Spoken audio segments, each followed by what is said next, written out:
I think one of the biggest shifts for people trying to leave corporate America to get into real estate is, one, being okay with walking away from that comfort, the comfort and convenience of having a predictable paycheck every couple of weeks.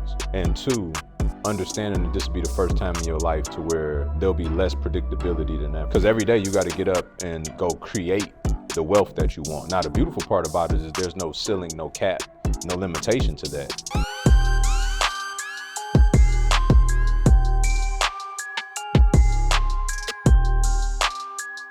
It's all going to be predicated on your ability to go up and put in the input that's necessary every day for that to happen. Whether you go to work and suck or you a star, they typically going to pay you the same, right? Contrary to maybe an annual review, whatever. But by default, you'll almost get what you'll get unless you just that egregious to where they fire you. In business, however, you can go in and be a star every day and still not get paid just because the deals didn't come together, the cards didn't play out that way for you in that particular instance. I think that's also a big shift in your ability to have enough perseverance to keep pushing through even when you're not getting the result that you want to get. And trusting that you're doing the correct work along the way and that for whatever reason, things just hadn't worked out yet. And key word and emphasis being yet, because it eventually will. But I think most people quit before they ever even get to that point because they're so fixated on their previous instant gratification in that I go to work, I get a paycheck, that they burn out when they get into this entrepreneurial space and especially real estate, right? It's so many variables. The buyer all of a sudden for your property had something come up on their credit and the lender couldn't lend to them, so now they can't close. Something happens in an inspection, which is a third-party entity who focuses on collecting as many $300 fees every day that he or she possibly can. So they got no vested interest in whether your deal is successful or not. You got appraisers that may drive in from 2 hours away that has no insight on your marketplace, but they're the ones that hold the keys to the evaluation and whether or not you can successfully close that deal. The agent could screw up some paperwork. The contract can expire. It's a myriad of things. And no, I'm not trying to talk you out of it. I'm trying to really talk you into it. Because with all that being said, 97% of millionaires still hold real estate in their portfolio. That's a clue. And so yes, there are challenges. But if you really look at your life and what you incur to go to work every day to get paid what they tell you that they'll pay you, that's a challenge too. You found a way to cope with those challenges. You found a way to cope with being away from your family and not being available for your children's activities. You find a way to cope with the fact that you got to send them to latchkey or some after school program because you got to drive an hour to get there and be panicked because they're going to charge you extra when you get there late. Like you just found a way to cope with that. You found a way to justify that you go to work every day, but you can only take however many days of vacation that they allot for you to do so. You found a way to cope with having to ask another adult for permission to go somewhere during your lunch break. You find a way to cope with the fact that you can't even enjoy the holiday because your mind is already thinking about the fact that you got to get back and what problems you got to deal with.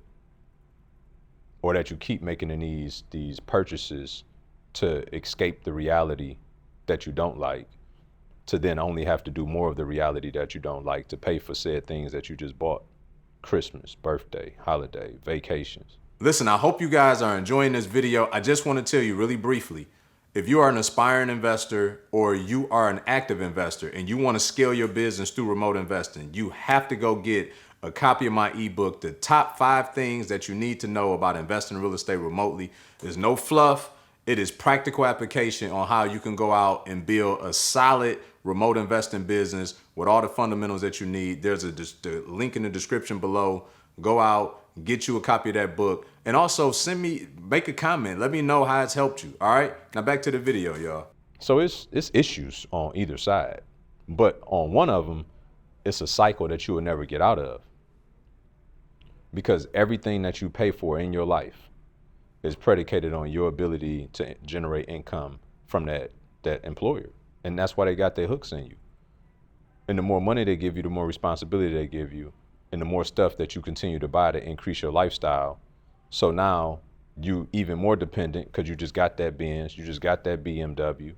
Every time you pull up with something sweet, they're like, oh yeah, I got them for a little bit longer. I'm just being honest. They love to see the Louis purse come in. That's so cute, girl. You're going to be here with me 10 more years. So the beautiful part about the real estate piece is that now your income generation isn't attached to time. Yes, you're going to expend time on generating income in real estate, but I mean, our students put in 10 to 12 hours a week with intentional focus on the right things to build a 6 to 7 figure business in 12 months. Now you may say, well, I don't have 10 to 12 hours. Well, do you have the freedom, the financial freedom that you want? Because if the answer is no, then somebody lying.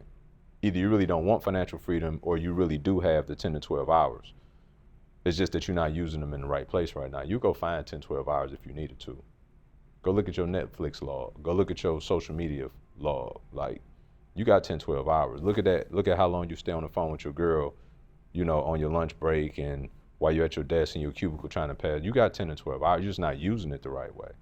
The question you really have to ask yourself when you're making that transition from corporate to real estate is, do I really want a better life? If the answer is yes, then real estate would definitely provide you a far better one than your job. And I'm not saying that it's an either or. I think it's a yes and until you get to a point where you grow the real estate big enough to where you feel comfortable that your lifestyle is covered, and then you can walk away from that job. The time is going to go by anyway. So why not put it in the right place to where you can actually go out and build something you really want and then eventually free you? And yes, it's going to take some time. Like, I remember before I left corporate, I used to make the joke that I invest in real estate and I work on the side, right? Because it's 168 hours in a week. So while I was putting, 50, 60 between work and travel and my corporate job, I was putting 30, 40 in my real estate business. So yeah, there was some sacrifice. There were some things that I had to give up, some TV. I had to give up some football. I had to give up some fantasy. I had to give up those frivolous things that we really do as mere distractions anyway to get to the place of where I felt comfortable enough to walk away from my 6-figure corporate career. Your life will only be what you make it. So either you default into living the life that you've been living, or you design the one that you do and you go pursue that. But it's only one or the other. And the choice is totally yours.